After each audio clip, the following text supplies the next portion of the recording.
This is GARIS, Masculist, MGTOW, Flyers.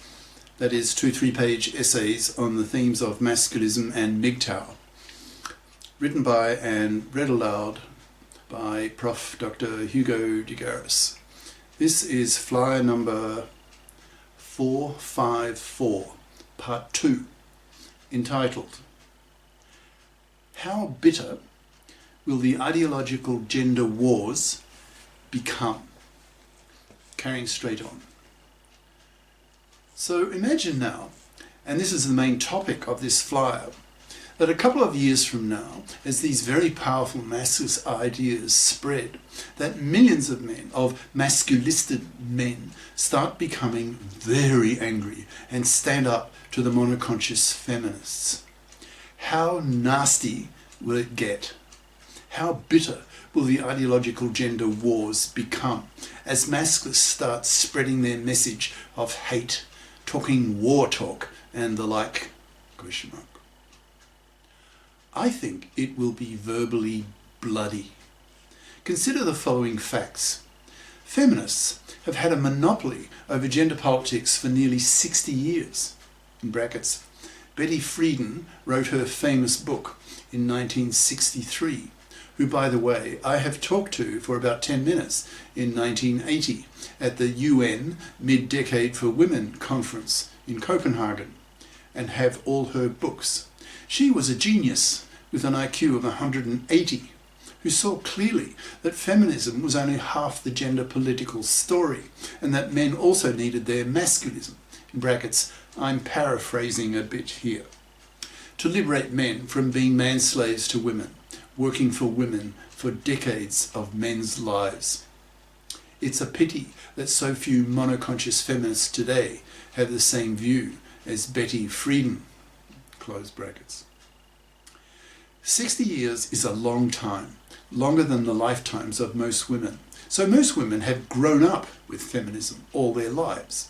The only gender political message that they have heard has been feminist.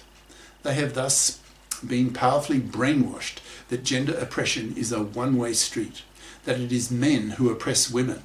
So they have been taught all their younger lives that men are pigs, men are toxic, men are rapists, men are to be hated.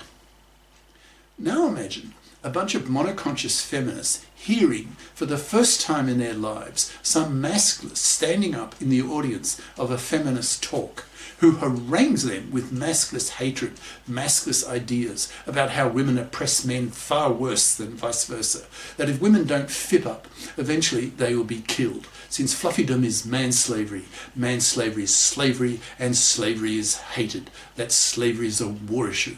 Look at the root cause of the US Civil War. Imagine the existential shock, the cognitive dissonance of these monoconscious feminists, which is coming, and very probably only a year or two away, as the COVID vaccines roll out to completion and public meetings can be held again, especially in the universities, where probably the gender wars, the particularly vicious ones, will start. Most feminists are smart enough to have feminist opinions, that is, with a high school teacher IQ level in the 120s. But not a professorial IQ level in the 140s, 150s, so will have great difficulty countering the tight logic of the early masculist theorists, who will often be scientists like myself, who will be able to easily crush the counter-arguments of the monoconscious feminists.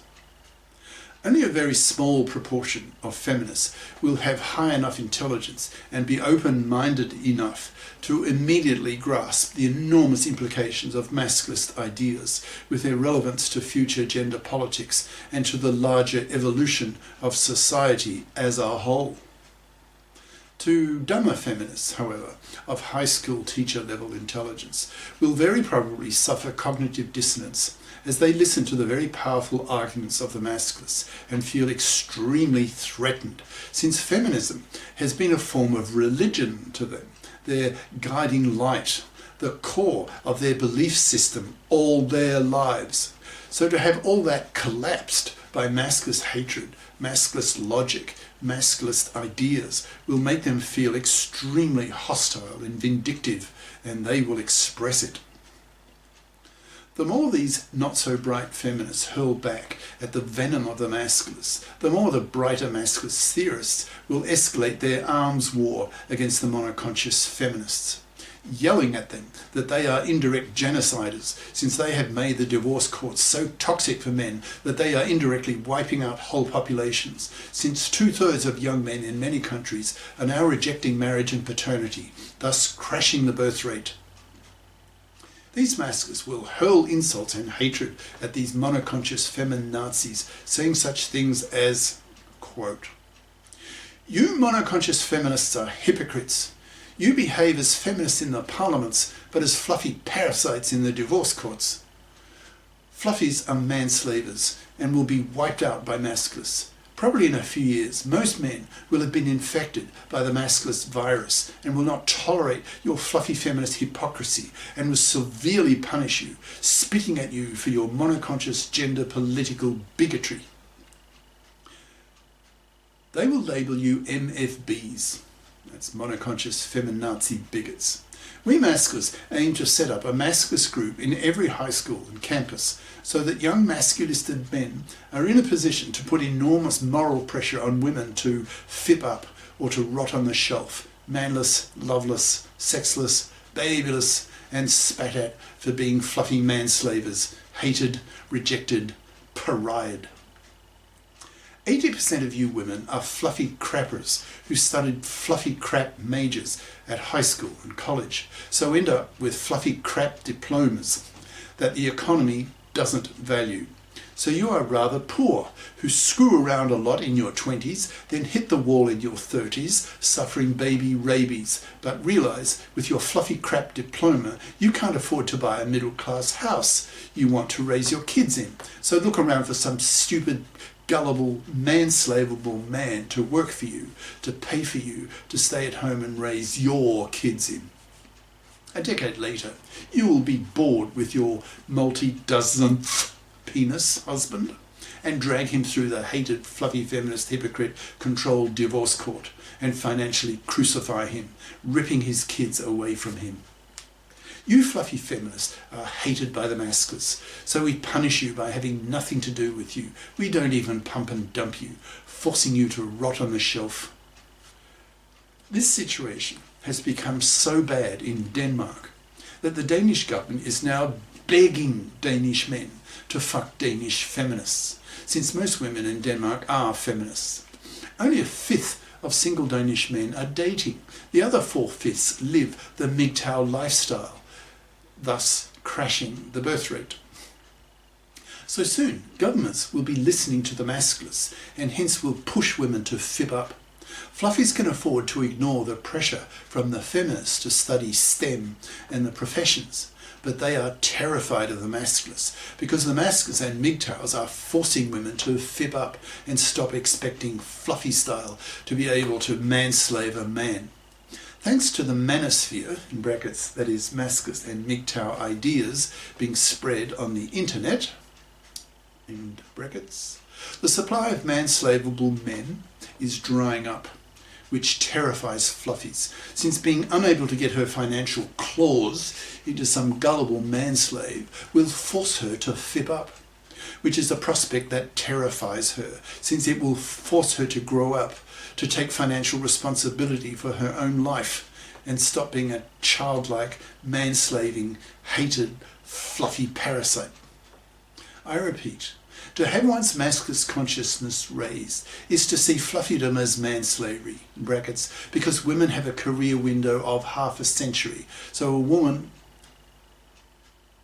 has a powerful moral duty to fib up, to get off her fat parasitic ass and become career competent, so she doesn't manslave some stupid, ignorant, in brackets, of masculinist ideas, gullible, manslavable man, close brackets.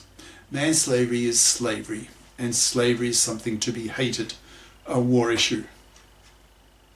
If you fluffy manslavers and fluffy feminist hypocrites don't fip up and vote with men for the menfairing of the gender laws, then ultimately we men will kill you, because manslavery is a war issue, a cassis belli that men, masculists men, will kill for. understand the depth of hatred coming from the masculists and fip up or die. It took decades for the US Civil War to brew, but when it came, over 500,000 US soldiers died in that war. That was largely over the moral abomination of the slavery of negroes. To masculists, the gender wars that will soon be with us are largely over the moral abomination of the slavery of men by fluffy, manslaving parasites.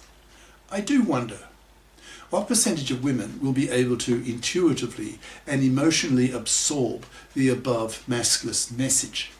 I say this because the year-long relationship I had, in brackets past tense, with my most recent girlfriend, who of course was an avid feminist in her early 20s, never became an emotionally convinced female masculist. She felt my masculinist hatred of fluffy manslavers and fluffy feminist hypocrites as dark. I suspect it was the primary reason for the breakup, since her verbal reasons for wanting to separate were weak and contrived in my view. I suspect she was hiding her true feelings, perhaps fearing that if she expressed her true anti-masculist views, I would explode at her, hurling her with abuse. She may have been protecting herself, so lied to me about the real reasons for the breakup.